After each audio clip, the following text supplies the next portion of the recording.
سورہ سجدہ کی 24 نمبر کی آیت مبارکہ ارشاد رب العزت ہے، اور ہم نے ان میں سے امام قرار دیے ہیں جو ہمارے امر سے کار ہدایت انجام دیتے ہیں۔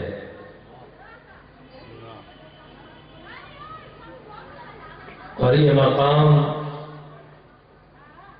ہم نے انہیں بغیر صلاحیت کے عطا نہیں کیا۔ جب انہوں نے مقام صبر کو پا لیا تب ہم نے مقام امامت انہیں عطا کیا۔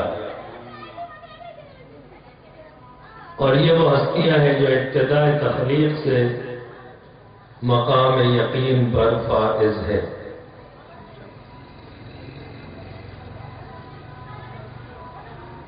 ہم نے عرض کیا کہ امامت منصب الہی ہے، اور اگر قیادت معصوم نہ ہو تو ہدایت کا عمل صحیح انجام نہیں پا سکتا۔ اگر ہادی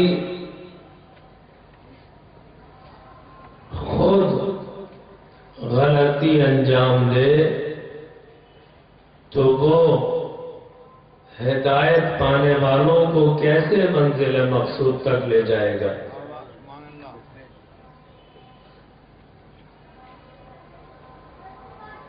لہذا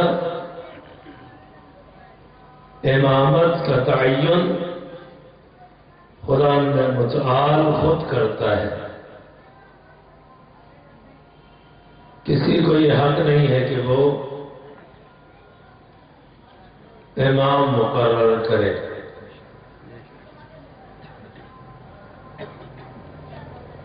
اسی بنیاد پر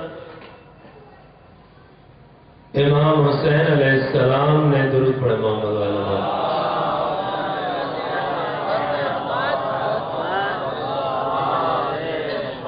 اپنے خطبات میں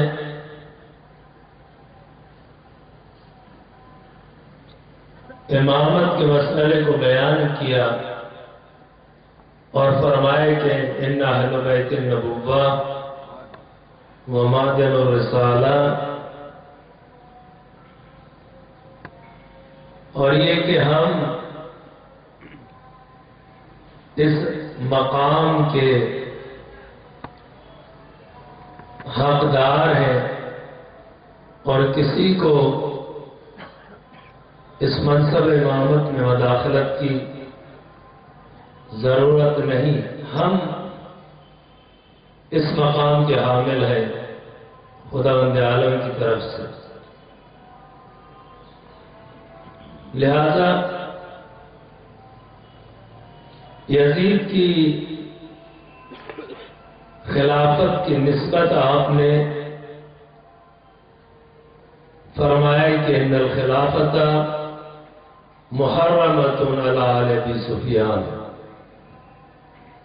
امامت اور خلافت ان کے لیے حرام ہے۔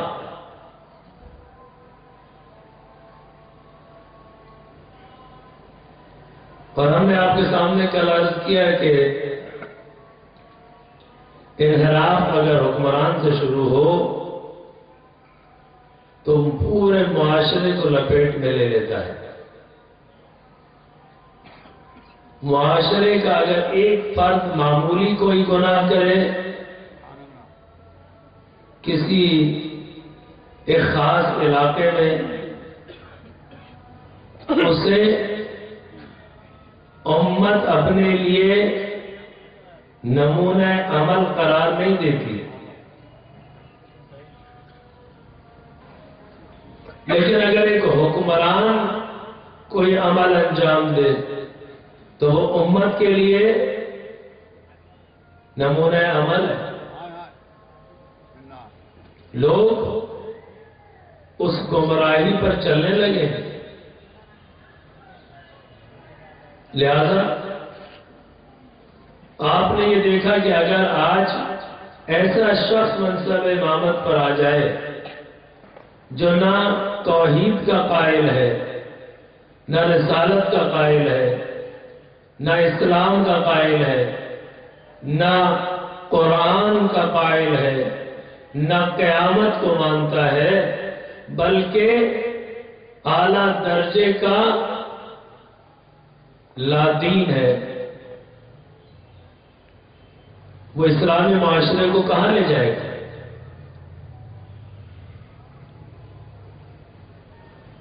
گزشتہ روز ہم نے اس نقطے کو بیان کیا کہ اس خاندان نے اہل بیت کے ساتھ عداوت کی، آل محمد کے ساتھ دشمنی کی، اور اپنی دشمنی کو فتح مکہ کے بعد بیرونی دشمنی سے نکال کر اندرونی دشمنی میں بدلا۔ فتح مکہ تک کھلم کھلا جنگیں کی رسول گرامی سے، بدر، احد، آخری جو معرکہ ہے وہ جنگ احزاب ہے، تمام گروہوں کو جمع کر کے لایا۔ یزید کا دادا اور جنگ کی، لیکن پھر بھی ہار گیا۔ فتح مکہ کے وقت ظاہری طور پر اسلام لایا اور اب نئی سازش کا آغاز ہو۔ اسلام کے دائرے میں ظاہری طور پر آ کر اسلام کے خلاف سازش شروع ہوئی۔ آہستہ آہستہ بالآخر بنو امیہ تک حکومت پہنچی اور رسول گرامی کے جانے کے بعد تیسرے درجے کے خلیفہ کے دور میں اس شخص نے بنو امیہ کی کانفرنس بلائی اور اس میں اس شخص نے یہ خطاب کیا کہ میں نے جو پلاننگ کی تھی اس کے تحت آج حکومت بنو امیہ تک پہنچ گئی، اب اسے کبھی بھی اپنے ہاتھ سے نہ جانے دینا، اور آخری بات یہ ہمیشہ یاد رکھنا، لا جنت ولا نار، نہ کوئی جنت ہے نہ کوئی جہنم ہے، نہ خدا ہے نہ اسلام ہے نہ رسالت ہے نہ قرآن ہے، کچھ بھی نہیں ہے۔ یہی افکار یزید نے شام میں اہل حرم کے سامنے بیان کیے، یہ وہی افکار ہے جو اس کے جد نے اس کانفرنس میں بیان کیے۔ اس درمیان میں ایک کردار ہے جو امیر شام کا ہے کہ اس نے اسلام کو تباہ کرنے کے لیے کس طرح سے اپنے اجداد کی سازش کو آگے بڑھایا۔ امام حسین علیہ السلام نے مدینے سے نکلتے وقت ایک وصیت نامہ تحریر کیا، درود پڑھے محمد وعلی محمد۔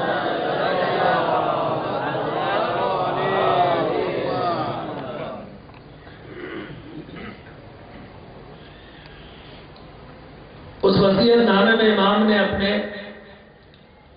قیام کے اغراض و مقاصد کو بیان فرمایا۔ فرماتے ہیں ھذا ما اوصى به حسین بن علی لأخیہ محمد ابن حنفیہ، یہ وہ وصیت نامہ ہے جو حسین ابن علی نے لکھا ہے اپنے بھائی محمد ابن حنفیہ کے نام، انہ یشہد ان لا الہ الا اللہ حسین گواہی دیتے ہیں کہ خدا کے علاوہ کوئی معبود نہیں، وَأَنَّ مُحَمَّدًا رسول اللہ، اور محمد اللہ کے رسول ہیں، ارسلہ بالحق، خداوند عالم نے انہیں رسالت دے کر بھیجا، وَأَنَّ الْجَنَّةَ حَقٌّ وَالنَّارَ حَقٌّ، اور یہ کہ جنت حق ہے، نار حق ہے، وَإِنَّ اللَّهَ يَبْعَثُ مَن فِي الْقُبُورِ، اور خداوند عالم ایک دن قبروں سے انسانوں کو اٹھائے گا۔ اس کے بعد فرماتے ہیں انی لم اخرج اشرا ولا بطرا ولا مفسدا ولا ظالما، میرا یہ قیام، میری یہ تحریک معاشرے میں ظلم و فساد پھیلانے کے لیے نہیں ہے،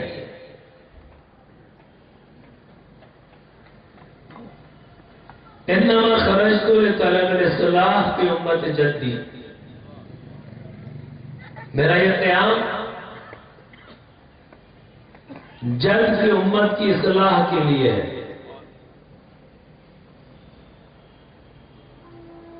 وَأُرِيدُ أَنْ أَأْمُرَ بِالْمَعْرُوفِ وَأَنْهَى عَنِ الْمُنكَرِ،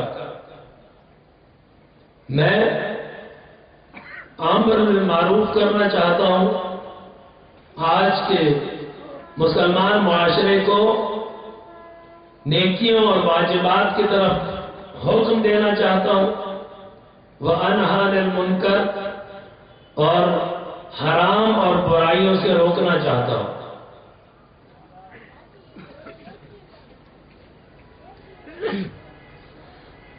وَأَسِيرَ بِسِيرَةِ جَدِّي وَأَبِي، اور میں چاہتا ہوں کہ اپنے جد اور اپنے بابا کی سیرت پر چلوں، یعنی سیرت کو زندہ کروں۔ وَمَنْ قَبِلَنِي بِقَبُولِ الْحَقِّ،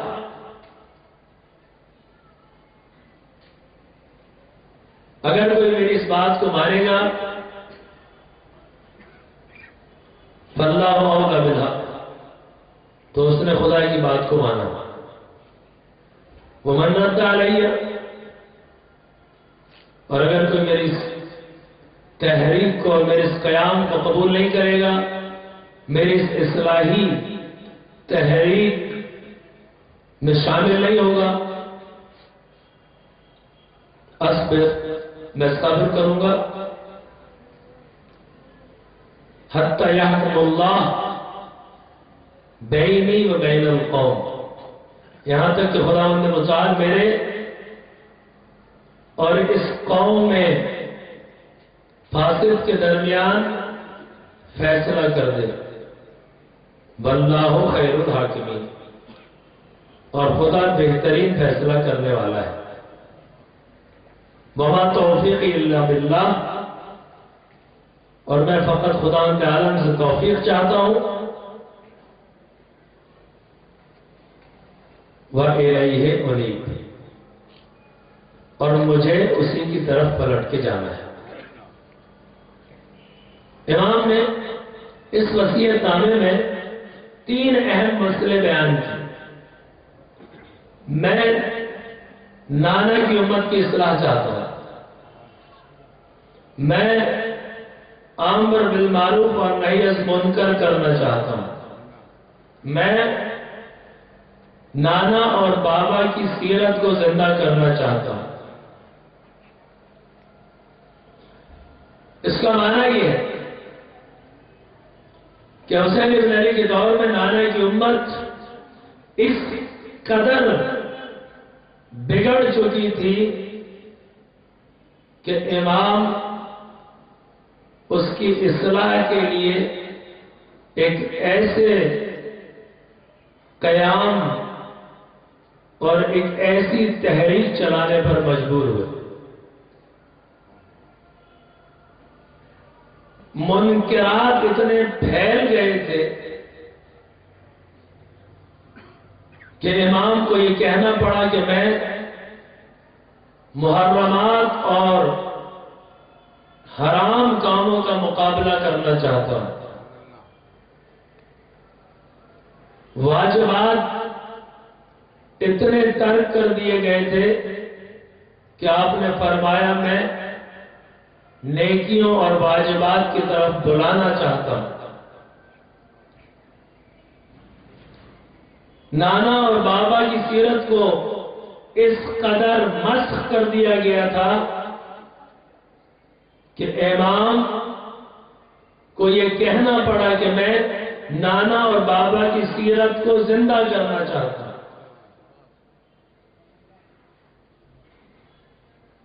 امام نے یہ وصیت نامہ تحریر کی. اب تاریخ نے ان شواہد کو نقل کیا. اگر امام نے آج کہا کہ میں اصلاح چاہتا ہوں تو جب تک ہمیں بگاڑ کا پتہ نہیں چلے گا اصلاح سمجھ میں نہیں آئے گی. اس زمانے میں بگاڑ کیا تھا؟ کون سے واجبات ترک کیے گئے تھے، کون سے حرام کام رائج کر دیے گئے، کس کس مقام پر نانا کی سیرت کو معاشرے میں مسخ کر دیا گیا تھا اور بابا کی سیرت پر عمل نہیں ہوتا تھا. جب تک اس کی تفصیلات سامنے نہ آئے اس وقت تک امام کی یہ وصیت سمجھ میں نہیں آئے گی. لہذا ہمیں اس وقت کے معاشرے پر نگاہ کرنی ہوگی. اور اگر ہم آج اس وصیت نامے کے تحت اس وقت کے معاشرے پر نگاہ ڈالیں گے تو پھر وہاں سے گزر کر ہمیں اپنے معاشرے پہ نگاہ کرنی ہوگی کہ اگر ہم حسین کا نام لینے والے ہیں اور اپنے آپ کو حسین کے اس وصیت نامے کا اہل قرار دیتے ہیں تو ہمیں کس مقام پہ ہونا چاہیے؟ یہ تمام باتیں جو ہیں وہ معین ہونی چاہیے، تب جا کر اس وصیت نامے کے معانی ہمیں سمجھ میں آئیں گے. درود پڑھے محمد والے محمد.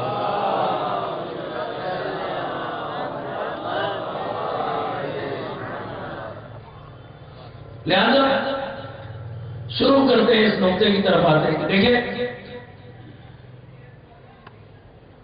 اسلام سے دوری کا آغاز کہاں سے ہوا. رسول گرامی کے جانے کے بعد اسلام سے دوری کا آغاز امامت کو اپنے مقام سے ہٹائے جانے سے ہوا. اگر علی مقام امامت پر بلا فصل فائز ہوتے تو یہ انحراف اور یہ بگاڑ پیدا نہ ہوتا. یہاں سے آغاز ہوا. آہستہ آہستہ اسلام سے معاشرے نے دور ہونا شروع کیا، طبقاتی نظام وجود میں آیا. رسول گرامی جس معاشرے کو مساوات پر استوار کر گئے تھے اس میں دوبارہ طبقہ بندی ہوئی، یہاں تک کہ رسول گرامی کے جانے کے کچھ سالوں بعد عرب کے معاشرے میں بیت المال سے جو وظیفہ دیا جاتا تھا اس میں طبقات وجود میں آئے. یہاں تک کہ بہت سے لوگوں نے یہ لکھا ہے کہ بعض افراد کو اس وقت اندازہ لگائے بیت المال سے 1 لاکھ درہم ماہانہ دیے جاتے تھے. آج کی کرپشن پہ روتے ہیں، تاریخ میں دیکھیں کرپشن کہاں سے شروع. 1 1,00,000 درہم ماہانہ اس وقت سب سے زیادہ مہاجرین کو دیا جاتا تھا، پھر انصار کو، پھر عرب، پھر عجم، پھر غلام. یہ درجات ہیں. یہ طبقہ بندی رسول کے دور میں تھی نہیں. معاشرے کو طبقات میں بانٹا. جب معاشرے طبقات میں بٹے تو مفاد پرست وجود میں آئے. جب مفاد پرست وجود میں آئے تو انہوں نے مناصب پر قبضہ کرنا شروع کیا.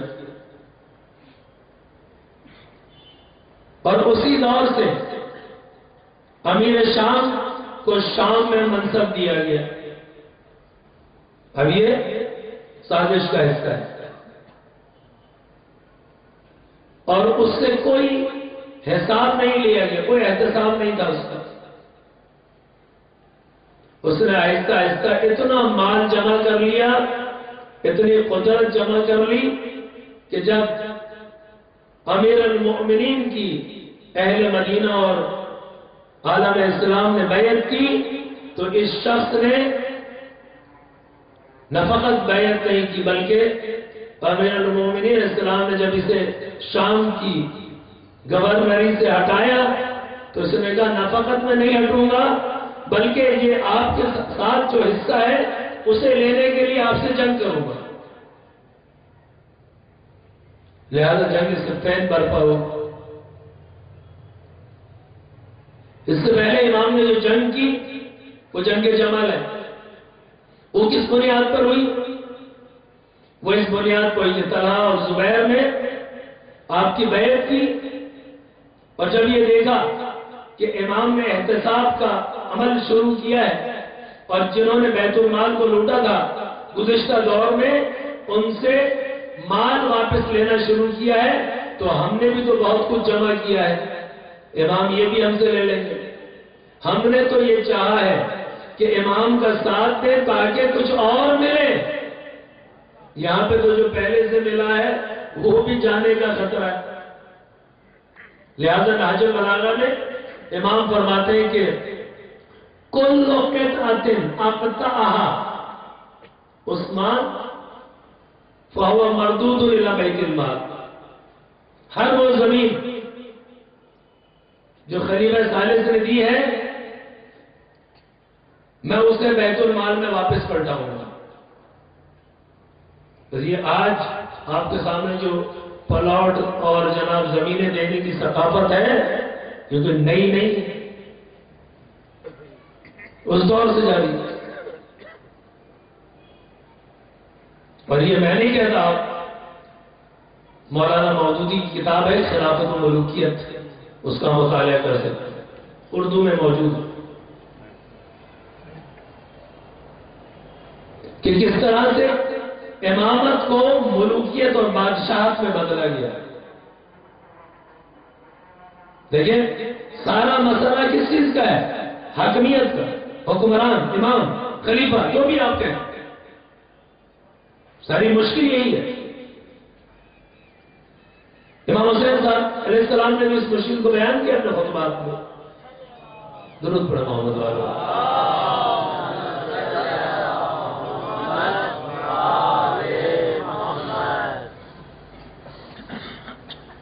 لہذا طلحہ اور زبیر نے امام کی بیعت کو توڑا اور بعض ہستیوں کو ورگلایا یہاں تک کہ جنگ جمل برپا ہوئی.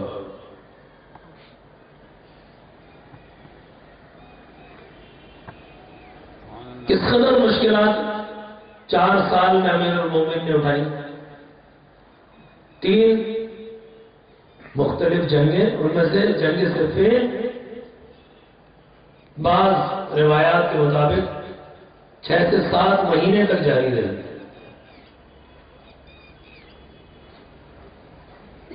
اور اس مختصر سے مدت میں اتنی جنگیں کیوں؟ اس لیے کہ امام جو بگاڑ پیدا ہوا ہے اسے صحیح کرنا چاہتے ہیں معاشرے میں. گورنر فاسد ہو گئے، انہیں بدلنا چاہتے ہیں. نظام طبقاتی ہو گیا ہے، اسے ٹھیک کرنا چاہتے ہیں. تو جو اب تک موٹی مرغیاں بن گئی ہیں، اب وہ کیسے اس نظام کو تبدیل کرنے دیں گے؟ لہذا جنگوں پہ جنگیں، جنگ جمل، جنگ صفین، اور صفین کے درمیان سے خوارج نکلے کہ جن سے امام نے جنگ نہروان کی. اور بالآخر امام کو شہید کر دیا گیا 40 ہجری میں امیر شام کی سازش سے. کیوں؟ اس لیے کہ وہ جانتا تھا کہ علی اب اگر میدان میں آ گئے جنگ صفین میں تو میں نے آخر جنگ میں قرآنوں کو نیزوں پہ اٹھا کر بہانہ کیا، اس سے جنگ، جیتی ہوئی جنگ امیر المومنین کو ہارنی پڑی. لیکن اب اگر دوبارہ آئے علی میدان میں تو پھر اب کوئی بچت کی گنجائش نہیں ہے. لہذا کوئی سازش کی جائے کہ علی کوفے سے باہر ہی نہ آئے. لہذا اپنے ملزم کو بھیجا اور وہ واقعہ رونما ہوا کہ امام کو شہید کیا گیا. امام کی شہادت کے بعد میں تیزی سے آگے بڑھ جاؤں گا. بالآخر امام حسن علیہ السلام نکلے جنگ کے لیے، لوگوں نے ساتھ نہیں دیا. کچھ لوگوں کو امیر شام نے خرید لیا. اب دیکھیں یہ خریدنا یہ کیا ہے؟ یہ قوانین کو پامال کرنا. یہ خرید و فروخت کا آغاز بھی وہاں سے ہوا، آج بھی یہ ہے. یہ تمام علامات ہیں، دیکھتے جائیں کہ محمد اور اہل بیت محمد کا کردار کیا ہے، مخالفین کا کردار کیا ہے. کہیں آپ نے یہ پڑھا کہ علی نے کسی کے ایمان کو خریدا ہو؟ نعرہ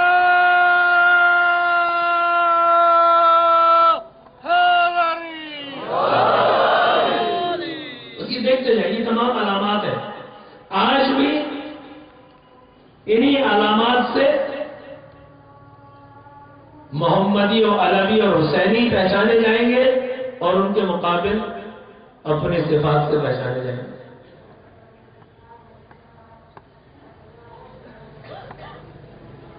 جب دیکھا امام نے کہ لشکر کے افراد بک گئے اور ابھی اس لشکر کے ساتھ جنگ ممکن نہیں ہے. خود امام حسن علیہ السلام کو زخمی کیا گیا مدائن میں. اس کے بعد امیر شام نے معاہدے کی پیشکش کی. امام نے دیکھا کہ اس لشکر کے ساتھ جنگ نہیں ہو سکتی، فائدہ نہیں ہے. کربلا کی طرح کا منظر بھی پیش نہیں آ سکتا. کیوں؟ اس لیے کہ اس میں امیر شام میں وہ صفات ہے کہ یہ شیطنت کر سکتا ہے اور امام کا خون جو ہے وہ رنگ نہیں لائے گا. لہذا امام نے مصالحت کی اور مصالحت کے کچھ قوانین جو لکھے گئے، جن نکات پر مصالحت ہوئی، ان نکات کا اگر آج بھی کوئی مطالعہ کرے تو اس کا خلاصہ یہ ہے کہ حسن حق پر ہے اور مقابل باطل پر. خلاصہ یہ ہے. اور اس میں ایک نقطہ یہ تھا کہ اگر میں زندہ رہا تو مجھ تک، اور اگر میں شہید ہو گیا یا دنیا سے چلا گیا تو اس حاکم امیر شام کے بعد حسین ابن علی کو خلافت منتقل کی جائے گی. ان کو حق نہیں ہے کہ یہ حاکم اسلامی بنے. اب اس عرصے میں جو امت کو بگاڑنے کی سازش کی گئی وہ یہ ہے کہ جب امیر شام پورے عالم اسلام پہ چھا گیا تو اس نے اپنے باپ کے منصوبے کو آگے بڑھایا. اور وہ منصوبہ کیا ہے؟ وہ منصوبہ ہے اسلام کو تباہ کرنا، اسلام کو الہیت اور رسالت اور قرآنی فلسفے سے نکال کر بادشاہت میں بدلنا. اسلامی حاکم معاشرے کو ترقی دیتا ہے اسلامی قوانین کی روشنی میں مساوات کے ساتھ. لیکن انہوں نے کیا کیا؟ انہوں نے بنو امیہ کے خاندان کو وہ تمام احکام جو حاکم کے لیے قرآن و سنت میں آئے تھے ان کو پامال کر دیا، کسی کو عمل نہیں کیا.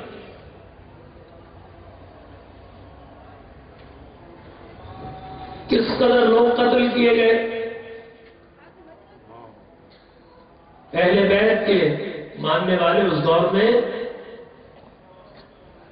اتنے قتل کیے گئے کہ لوگوں نے اپنے بچوں کا علی نام رکھنا چھوڑ دیا. نعرہ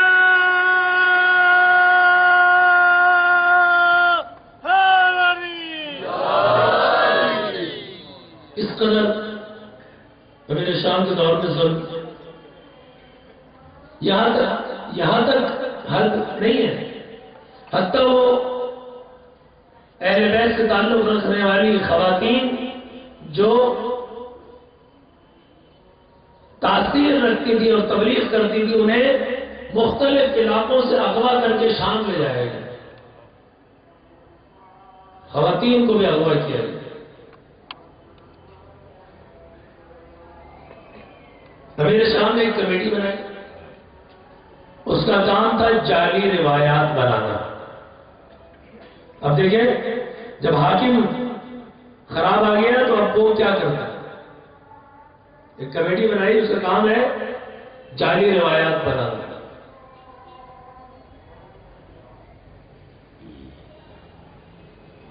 بعض معروف صحابی اس میں شامل ہیں. 4 آدمی ہیں اس کمیٹی کے رکن. پہلا ہدف یہ ہے کہ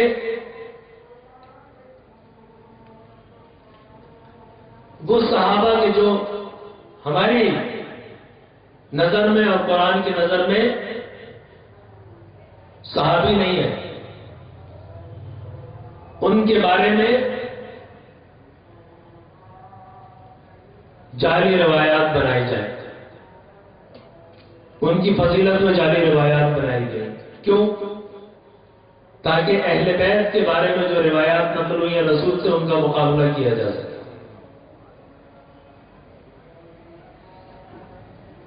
پھر دوسرے درجے پر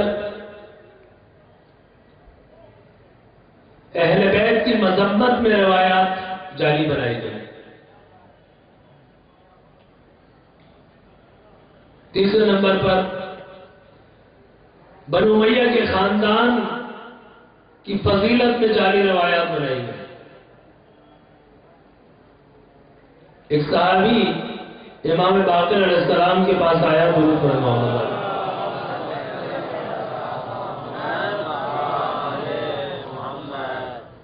اور اس نے ان جعلی روایات کا تذکرہ کیا. امام نے ایک سیٹنگ اور ایک جلسے میں 100 روایات گنوائی کی، یہ سب کی سب جعلی ہے.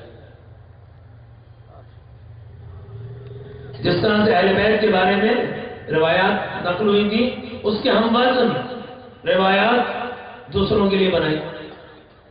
یہ روایت جو آپ سنتے ہیں کہ الحسن والحسین سیدہ شباب اہل الجنہ،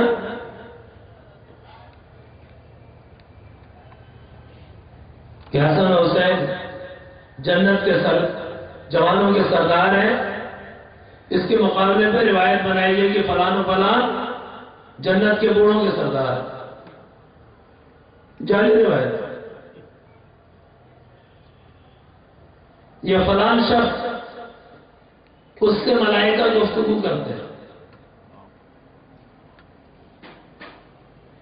ملائکہ گفتگو کرتے ہیں،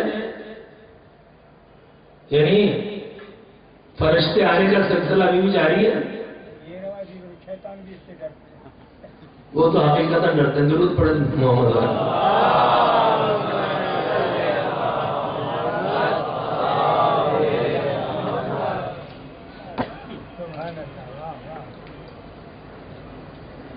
یہ تمام روایات جاری بنائی گئی ہیں.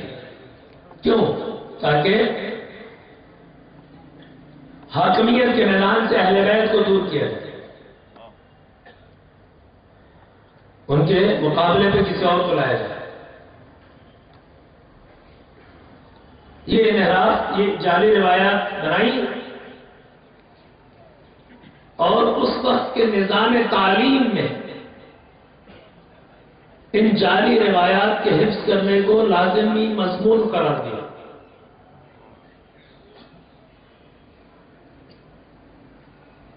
اہل بیت سے متعلق جتنی روایات تھیں ان کے بیان کرنے میں پابندی لگا دی.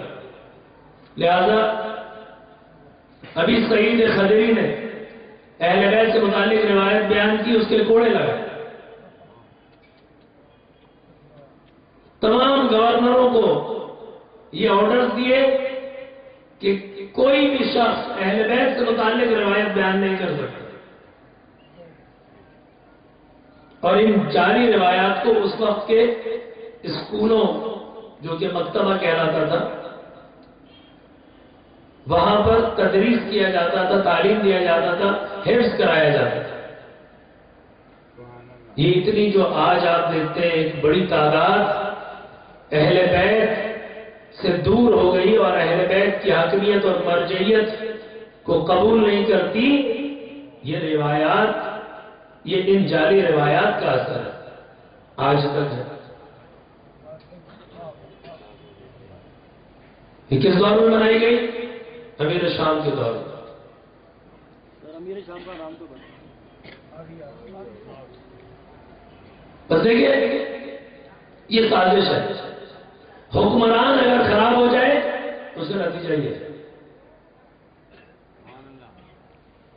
امام حسین علیہ السلام اگر بار بار حکمران کا نام لیتے ہیں اور کہتے ہیں کہ امت میں بگاڑ پیدا ہوا ہے، میں اصلاح کرنا چاہتا ہوں، تو اب سمجھ میں آتا ہے کہ اصلاح کے معنی کیا ہے.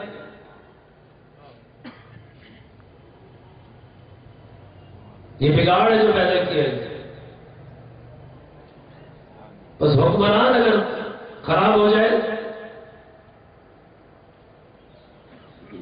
ان کی سازش یہ تھی کہ اسلام کو تباہ کرنا. جعلی روایات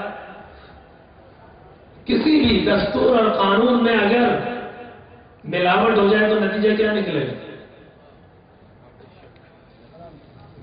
اہل بیت اور رسول گرامی نے جو روایات بیان کی، اگر ان میں ملاوٹ کر دی جائے تو نتیجہ کیا ہوگا؟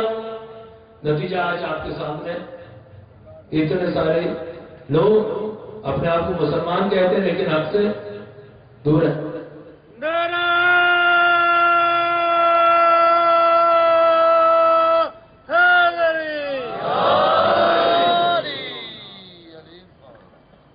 حاکمیت اور حکمرانی اہل بیت کو رسول گرامی نے بیان کیا. من کنت مولا فہذا علی مولا انی تارکم فیکم الثقلین من تمسکتم بہما. تمسک کا معنی کیا ہے؟ محبت کرنا فقط نہیں. تمسک کا معنی یہ ہے کہ آپ کو ہر مسئلے کا حل، دنیاوی یا اخروی، سیاسی، معیشت، اقتصاد، فوجی، ہر مسئلے کا حل آپ کو در اہل بیت سے لینا ہے. تمسک کا معنی یہ ہے کہ اگر کوئی مسئلہ پیش آ جائے تو کسی اور کے پاس چلے جاؤ. محبت کرنی ہے تو اہل بیت سے کر لو. نہیں، محبت کا نام لفظی نہیں ہے، تمسک کرنا ہے. تمسک یعنی پکڑنا، یعنی اس در کو پکڑو، اس کے علاوہ کوئی در حق تک نہیں پہنچائے گا، چاہے وہ حکمرانیت کے عنوان سے ہو، حاکمیت کے عنوان سے ہو، سیاست کے اعتبار سے ہو، اقتصاد و معیشت ہو، معاشرتی علوم کے اعتبار سے ہو، ہر پہلو سے یہ مرجع ہے، ان کی طرف رجوع کرنا ہے۔ اس فلسفے کو تباہ کیا ان جعلی روایات کے ذریعے۔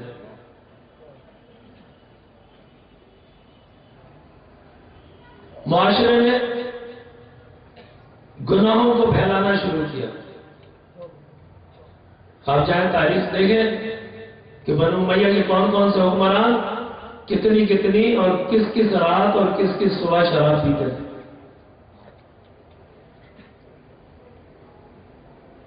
یہاں تک کہ بصرہ اور کوفہ اور مدینہ اور مکہ میں باقاعدہ شراب خانے اور بری عورتوں کو بھیجا گیا تاکہ وہاں کے جوانوں کے اخلاق کو خراب کریں۔ کیوں؟ اس لیے کہ جب معاشرے کے جوان ایسے تباہ ہو جائیں گے تو کل اگر یزید حاکم بنے گا تو اس کے مقابلے میں کوئی قیام نہیں کرے گا۔ معاشرے کو تباہ کر دیا۔ بس منکرات پھیلائے یا نہیں؟ اگر آج امام کہتے ہیں کہ میں امر بالمعروف نہی عن المنکر کرنا چاہتا ہوں تو بات سمجھ میں آتی ہے؟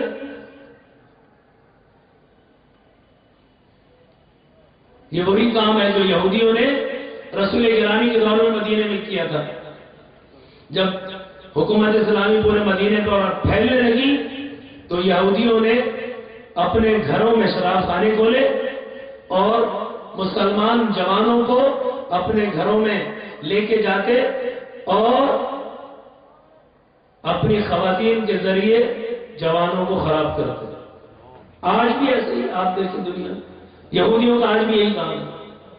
یہ جتنے برہنہ چینل ہیں یہ سب انہی کے ہیں۔ آپ جائیں تحقیق، یہ اوریاں اخلاق جتنا بھی ہے یہ یہودیوں کا، عیسائیوں کا، مسلمانوں کو تباہ کرنے کے لیے۔ یہ میڈیا وار جو آج آپ کے سامنے ہے، اس دور میں اس طرح سے تھی، آج اس طرح سے ہے۔ جعلی روایات بنانا مگر یہ میڈیا وار نہیں ہے، یہ تبلیغات کی جنگ ہے یا نہیں؟ وہ آج بھی تبلیغات کی جنگ ہے۔ جھوٹی باتوں کو سچا کر کے بیان کرنا۔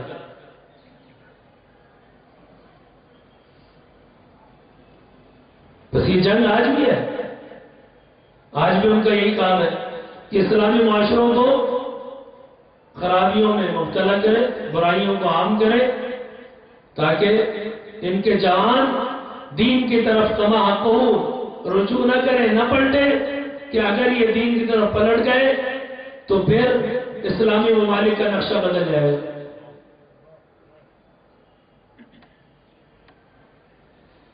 ابھی کس قدر خوف زدہ ہے دیکھیں آپ، آج ہی اعلان کیا مصر کے انتخابات کا کہ اسلامی جماعتیں وہ انتخابات جیت گئی، تو سب سے پہلا بیان اسرائیل کے وزیر کا آیا ہے، وزیر دفاع کا، کہ یہ ہمارے لیے بہت بڑا خطرہ ہے۔ یعنی اگر مسلمان جوان اسلام کی طرف پلٹتے نظر آئے تو یہ ان کے لیے خطرہ ہے۔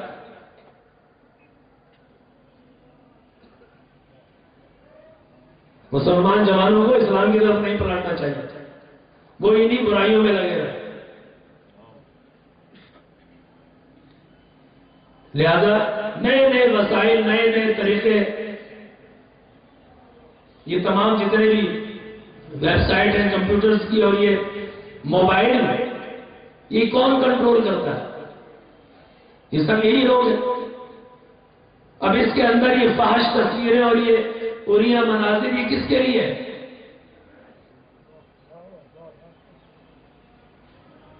کہ کسی قوم کے نوجوانوں کو، خصوصاً وہ بچہ جو ابھی جوانی میں قدم رکھ رہا ہے، اگر اس کو ہم تباہ کر دیں گے، خصوصاً مسلمان،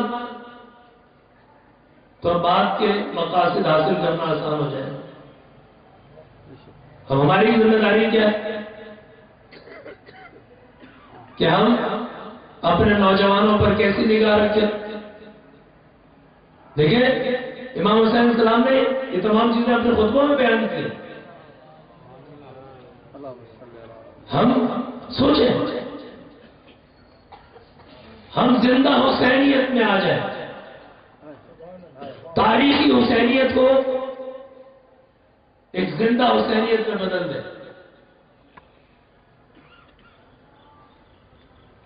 یہ کام انہوں نے کیا، تاریخ میں ثبت ہے۔ شراب خانے، فحشا خانے، روایات جاری، مغیرۃ ابن شعبہ کہتا ہے کہ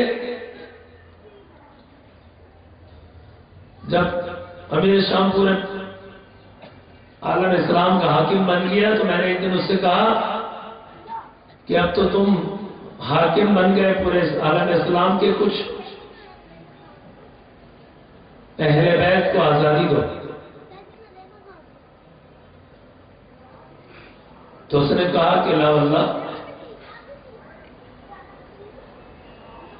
پہلا خلیفہ آیا چلا گیا، دوسرا آیا چلا گیا، تیسرا چلا گیا، یہ محمد ہے کہ جس کا نام 5 وقت آذان میں لیا جاتا ہے، میں اس وقت تک چین سے نہیں بیٹھوں گا جب تک نام محمد کو اذان سے نہ نکال دوں۔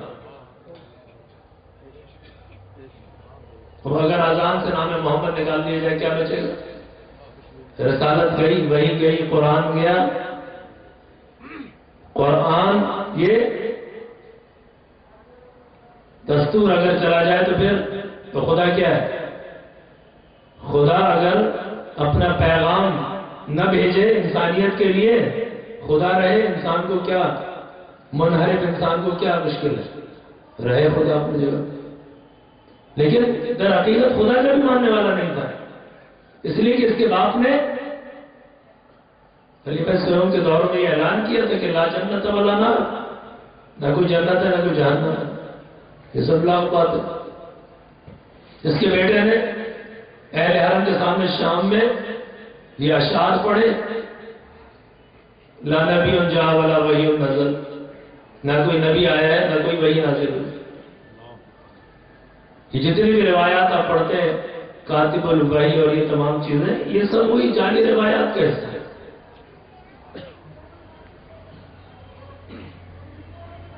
بس یہ وہ پس منظر ہے کہ جس میں واجبات کو ترک کیا گیا، منکرات پھیلائے گئے،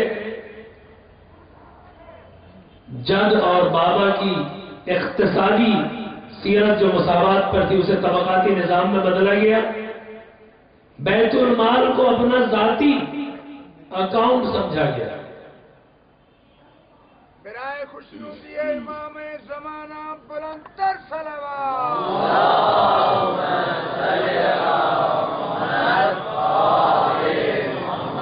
برائے تکبیر، برائے رسالت، برائے حیدری، برائے دیگر نعرہ حیدری، بر محمد و آل محمد صلوات۔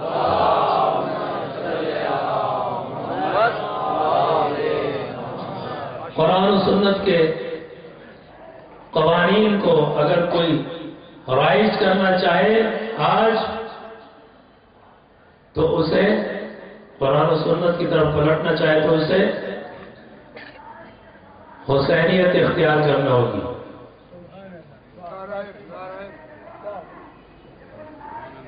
اس دور میں اگر دین کو بچایا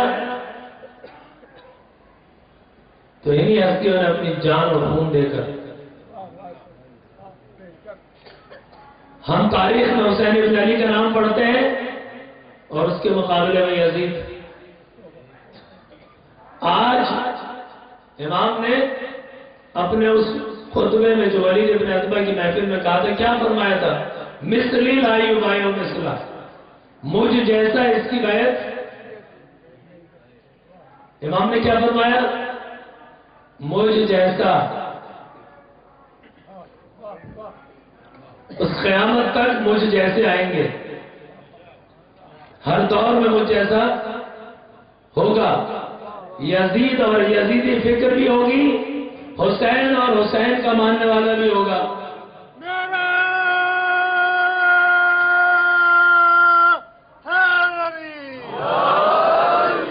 آج تلاش کرو، جاؤ دیکھو کون حسین ہے حسین کا ماننے والا، کون یزید ہے اور یزید کا ماننے والا.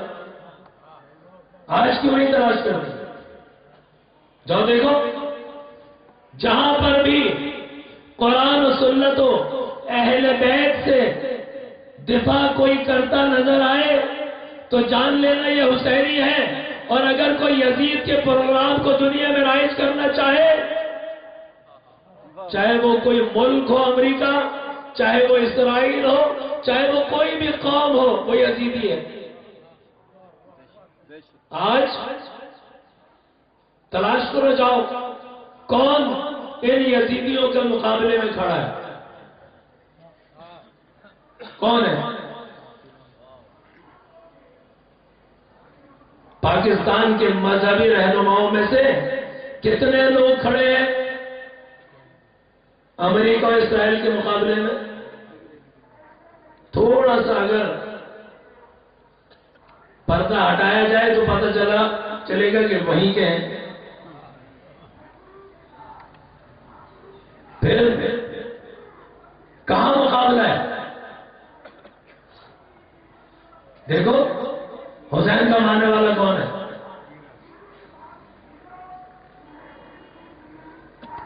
آپ کی مرجعیت، اور کون ان کے مقابلے میں کھڑا ہے؟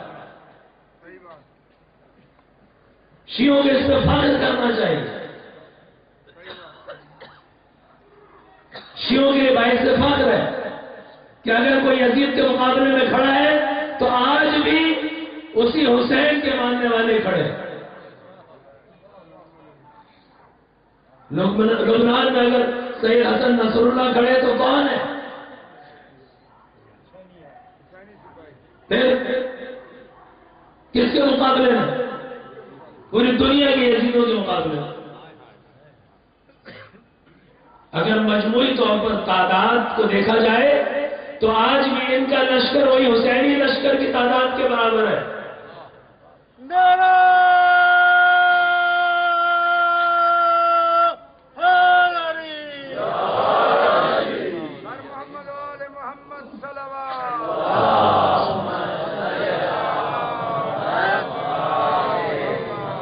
ہر روز ایک نئی سازش ہے، ہر روز ایک. لیکن حسین کے ماننے والے کھڑے ہیں میدان میں، کسی سے نہیں ڈرتے. نہ قتل ہونے سے ڈرتے ہیں، نہ شہادت سے ڈرتے ہیں، نہ کسی اقتصادی پابندی سے ڈرتے ہیں.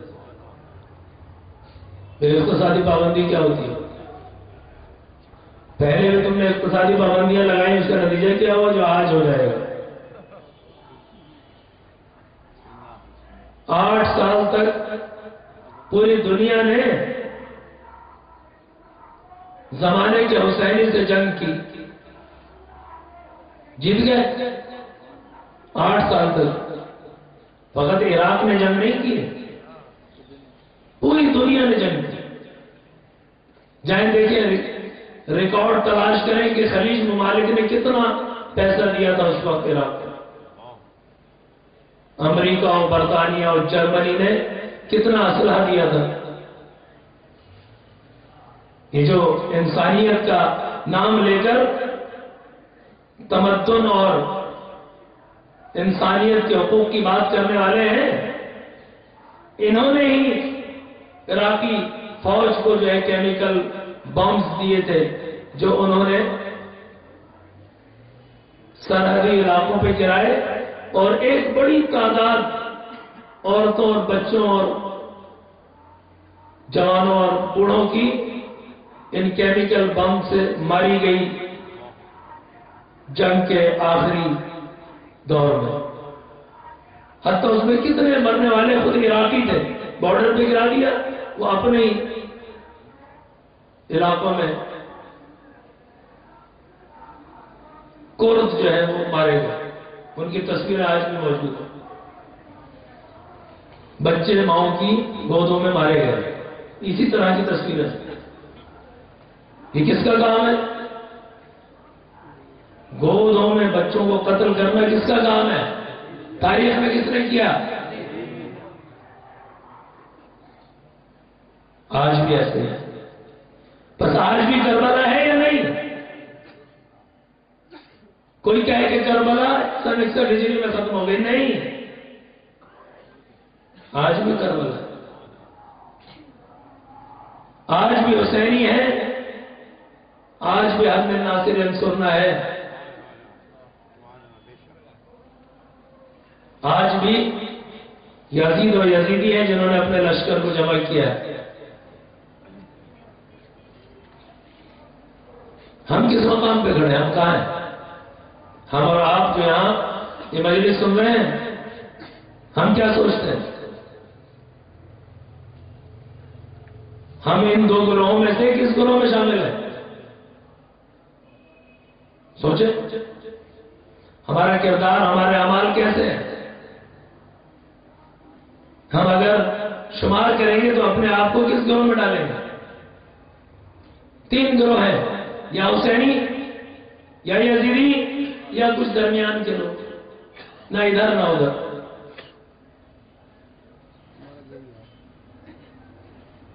یہ جو نہ ادھر ہے نہ ادھر ہے، انہوں نے غیر جانب داری دکھا کر کم از کم حسین کا تو ساتھ نہیں دیا نا۔ آج کے دور کا حسین کا ساتھ نہیں دیا۔ بالکل ایسے ہی واقعہ امام حسین علیہ السلام کے ساتھ پیش آیا۔ آپ جب کربلا کے قریب پہنچے، ایک شخص ہے جابر بن یزید جوفی، دیکھا امام نے کہ خیمہ لگا ہے صحرا میں۔ امام کی یہ سیرت تھی کہ جو بھی رستے میں ملتا تھا اسے دعوت دیتے تھے کہ میرے ساتھ چلو، میری نصرت کرو، مدد کرو، حق کا ساتھ دو۔ اسی طرح سے آپ نے زہیر ابن قین کو دعوت دی تھی کہ آپ نے جب ایک پانی میں جا کے پڑاؤ ڈالا تو دیکھا کہ ادھر دور ایک خیمہ لگا ہے، غلام کو بھیجا، جاؤ دیکھ کیا وہ کون ہے، پتہ چلا زہیر ابن قین ہے۔ امام نے دعوت دی اور بعد میں زہیر آپ سے ملنے آئے۔ امام نے ایک واقعے کا تذکرہ کیا زہیر کے سامنے۔ اس واقعے کو سن کر زہیر کہ جو اس وقت تک مائل نہیں تھے کہ امام کا ساتھ دیں، امام کا ساتھ دینے پہ آمادہ ہو گئے، بیوی بچوں کو کوفے بھیج دیا، خود امام کے ساتھ کربلا میں آ کر شہید ہوئے۔ اسی طرح کربلا کے قریب جب پہنچے تو اس شخص نے وہاں خیمہ لگایا ہوا تھا، امام نے بھیجا قاصد، پھر خود تشریف لے گئے، کہا کہ چلو میرا ساتھ دو۔ اس نے کہا کہ اتفاقاً میں اس صحرا میں بھٹک رہا ہوں فقط اس لیے کہ مجھے یہ پتہ چلا تھا کہ آپ کوفے آ رہے ہیں، اور میں نہ آپ کا ساتھ دینا چاہتا تھا نہ یزید کا، غیر جانبدار رہنا چاہتا تھا، لہذا میں کوفے سے نکل آیا، اس صحرا میں بھٹک رہا ہوں کہ آپ کا ساتھ نہ دینا پڑے۔ امام نے کہا اچھا۔ امام پلٹے، تو جب امام پلٹے تو اس نے کہا کہ میرا یہ گھوڑا بہت اچھا ہے اور یہ میری تلوار بہت قیمتی اور تیز ہے، یہ آپ لے جائیں۔ امام نے فرمایا کہ آج مجھے تلوار اور گھوڑے کی نہیں، جان کی ضرورت ہے، تمہیں اگر دین کے راستے میں جان دینی ہے تو چلو۔ مجھے جان چاہیے.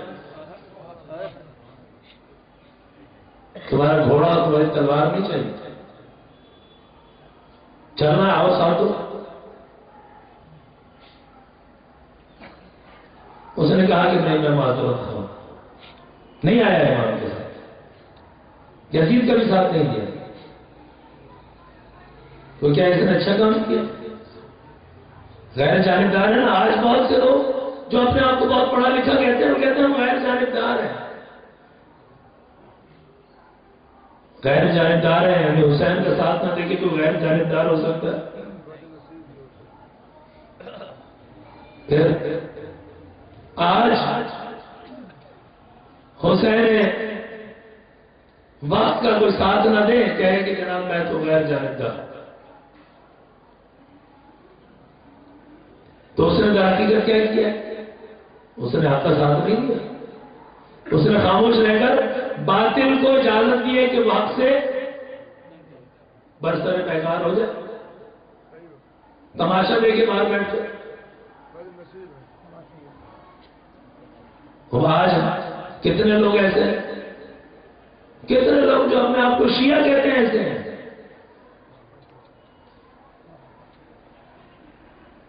شیعوں کے اندر گروہ بندیاں قائم کر دی ہیں شیطانوں نے, مختلف فتنے برپا کر دیں. کیوں؟ تاکہ یہ متحد نہ ہو. یہ اگر متحد ہو گئے ہر علاقے میں اور حسین وقت کو پہچان کے اس کے پیچھے چلنے لگے تو پھر دنیا کا نقشہ بدلنے لگے. دوسری طرف سے کیا سازش کی ہے کہ ان کو جہاں جہاں یہ دنیا میں پائے جاتے ہیں آہستہ آہستہ انہیں سکون کا سانس نہ لینے دو, انہیں قتل کرو. ہر علاقے میں آپ بتائیں 30 سال ہو گئے پاکستان میں, کبھی پارا چنار, کبھی ڈیائی خان, کبھی ہنگو, کبھی کوئٹہ, کبھی کراچی, کبھی سندھ, کہیں نہ کہیں ہر روز ایک شہادت ہے. قتل ہے یا نہیں ہے؟ مانیں گے اس کو یا نہیں مانیں گے؟ کون کرتا ہے؟ یزیدی لشکر کرتا ہے یا نہیں کرتا؟ پھر وہ اپنی یزیدیت میں متحد ہو جائیں اور ہم اپنی حسینیت میں متفرق اور منتشر رہیں. ماشاءاللہ, یہ کتنے اچھے شیعہ ہیں. اپنے نصیب کی بات ہے. ہوشیار ہو جائیں, جاگیں. کتنے شہید کیے ہم نے پاکستان میں؟ اگر تعداد نکالیں ابھی 30 سال میں 4-5 لاکھ سے زیادہ شہید ہیں. ان کا خون ایسے رائے گا چلا جائے گا. اثر کرے گا کب؟ جب ہم حقیقی معنی میں حسینی بنیں گے, اور بنیں گے. آج نہیں تو کل بالآخر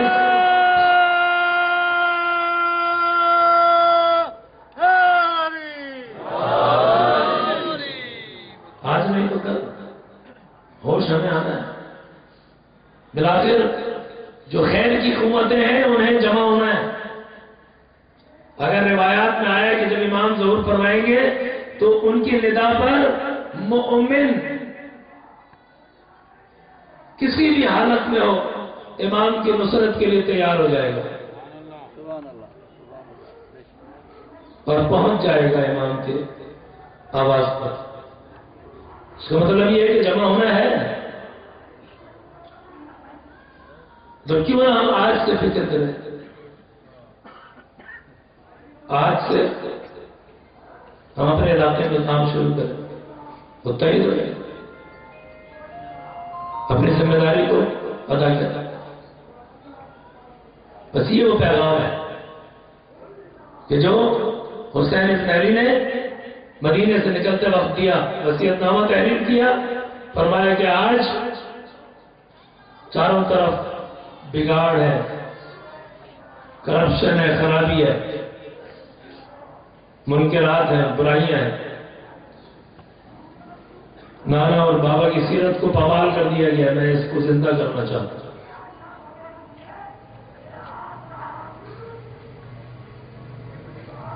بالآخر اس دین اسلام کو غلبہ کرنا ہے.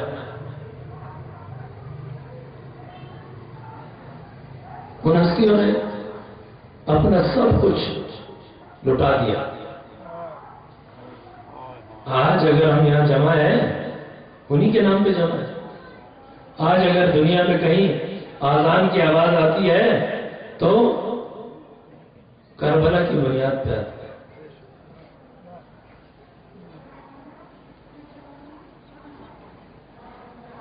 ابراہیم ابن طلحہ امام سجاد سے شام کے دربار میں ملا. کہا کہ آپ کے بابا جس مقصد کے تحت گئے تھے کربلا اور شہید ہو گئے وہ مقصد حاصل ہو گیا؟ امام نے فرمایا کہ ہاں حاصل ہو گیا. کہا کہ کیسے؟ کہا صبر کرو. تھوڑی دیر بعد اذان ہوئی. مؤذن نے کہا اشہد ان محمد رسول اللہ. کہا کہ یزید اور اس کا خاندان اس نام کو اذان سے نکالنا چاہتا تھا. آج اسی دربار میں محمد کی گواہی دی جا رہی ہے. میرے بابا نے اسلام کو بچا لیا. تم یہ چاہتے تھے بس قربانیاں رائے گا نہیں. کتنا وقفہ ہوا ہے ابھی؟ کربلا سے شام پہنچے ہیں. کتنے دن گزرے؟ قربانی تاثیر کیا نہیں کیا؟ قیامت تک دین باقی رہے گا ان قربانیوں کے نتیجے. کیسی کیسی قربانیاں حسین نے پیش کی. اصحاب دیے، چھوٹے بچے دیے، جوان بیٹے دیے، کڑیل بھائی نے سار کر دیا. عباس عجیب اطاعت ہے امام کی. کتنی مرتبہ عباس نے امام سے اجازت طلب کی، جنگ کی اجازت نہیں.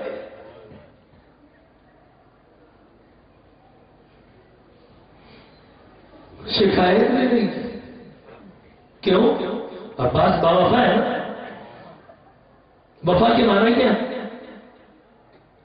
وفا کے معنی ہے امام کی اطاعت. وفا کس نے کہتے ہیں؟ کس کی وفا کی ہے؟ عباس سے باوفا سنتے ہیں نہیں؟ سارے نوحوں میں عباس باوفا ہے. اس وفا کے معنی کیا ہے؟ اطاعت امام.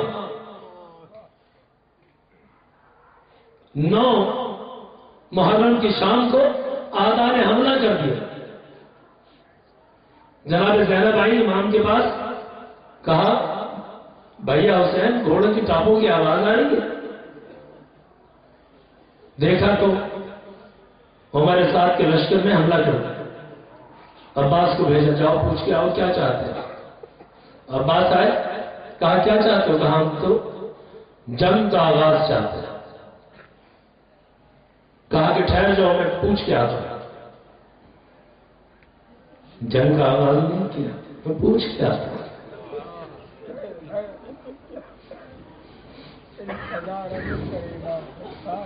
امام سے پوچھ کے آتا ہوں. آئے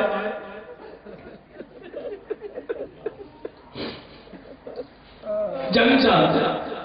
اچھا عباس مجھے تلاوت قرآن بہت پسند ہے. عباس مجھے نماز بہت پسند ہے. عباس مجھے دعا بہت پسند ہے. جاؤ ایک رات کی مہلت لے کے آؤ. ایک رات حسین نماز پڑھنا چاہتا ہے. حسین تلاوت قرآن کرنا چاہتا ہے. حسین دعا مانگنا چاہتا ہے. عباس جیسا شجاع ان لعینوں سے کیسے مہلت طلب کرے؟ لیکن اطاعت کرنا ہے، وفا کرنا ہے. آئے کہا کہ میرا امام ایک رات کی مہلت چاہتا. کس طرح سے عباس نے ان سے مہلت طلب کی ہوگی؟ بس یہ حکم امام ہے اطاعت امام ہے. آئے کہا حسین ایک رات کی مہلت مانگ رہے ہیں, تلاوت قرآن کرنا چاہتے ہیں, مہلت ملی, یہ رات گزری, اگلا دن آیا, جنگ شروع ہوئی, بار بار آتے ہیں, مولا مجھے اجازت ہو. کہتے ہیں عباس تم میری فوج کے علمدار ہو, اگر علمدار شہید ہو گیا تو میرا لشکر ختم ہو جائے گا. اجازت نہیں دی, یہاں تک کہ کوئی بھی باقی نہیں رہا. اب حسین ہے اور عباس ہے. آئے آقا اب تو وہ لشکر باقی نہیں رہا جس کا میں علمدار تھا, اب تو مجھے اجازت دی جائے. کہا اچھا عباس سنو, خیمے سے آوازیں جو بلند ہو رہی ہے اس کو سن رہے ہو, الاتش الاتش کی آوازیں ہیں, جاؤ کچھ پانی لے کے آؤ. میں کہوں گا مولا نے اب بھی لڑنے کی اجازت نہیں دی, پانی لانے کی اجازت دی ہے, پانی لانے کے لیے حکم دیا ہے. اطاعت کی, عباس نے وفا کی, مشکیزہ لیا, گئے فرات پر پہنچے, فوجیوں کو, فوج اور لشکر آدھا کو ہٹایا. ہمارے ساتھ نے اعلان کر دیا حسین کے خیمے میں پانی نہ پہنچنے پائے. اب عباس نے گھوڑے کو فرات میں ڈالا, مشکیزہ بھرا, ایک چلو میں پانی لیا, پانی کو دیکھا, حسین کی پیاس کو یاد, حسین کی پیاس کو, بچوں کی پیاس کو یاد کیا.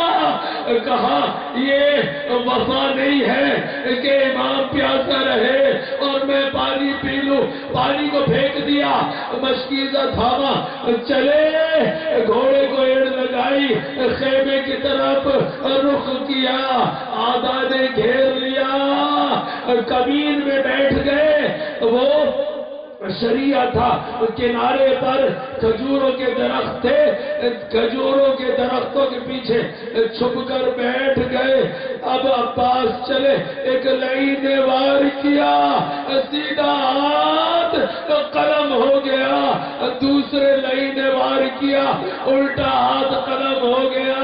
عباس چاہتے ہیں یہ مشکیزہ کسی طرح گھر خیمے تک پہنچ جائے. اب یہ منظر ہے, لائنوں نے گھیرا ہوا ہے, گھوڑے کو ایڑ لگائی. ابھی آگے بڑھے تھے, ایک تیر آیا, مشکیزے میں لگا, پانی بہنے لگا. اب عباس کی امیدیں زائل ہونے لگی. اب یہ منظر ہے, بس یہاں پر میں آپ کو روکوں گا. ایک ذاکر ہے جو کربلا میں مصائب, حضرت عباس کے مصائب پڑھتا تھا.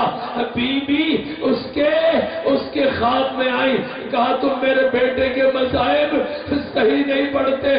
کہا جو آپ کہے میں اس منظر کو بیان کروں گا. کہا بیان کرو, میرا بیٹا گھوڑے سے زمین پر کیسے آئے, میرا بیٹا گھوڑے سے زمین پر کیسے آیا. ارے جو بھی بلند مقام سے گرتا ہے وہ اپنے ہاتھوں کا سہارا لیتا ہے. میرا باپ جب گھوڑے سے گرا, ارے اس کے دونوں ہاتھ قلم ہو چکے تھے, وہ کیسے زمین پر آیا. بس یہ منظر ذاکر نے بیان کیا. بی بی نے گریا کیا, ادھر عباس گرے, ادھر بھائی کو صدا دی. حسین چلے اور یہ کہتے ہوئے چلے, وَالْآنِ انْكَسَرَ ظَهْرِي وَقِلَّتْ حِيلَتِي. ارے اب میری کمر ہمت ٹوٹ گئی, اب میں ہمت ہار گیا. میں کہوں گا مولا علی اکبر کی شہادت پر یہ جملہ نہیں کہا کہ میری ہمت جواب دے گئی. عباس کی شہادت پر یہ جملہ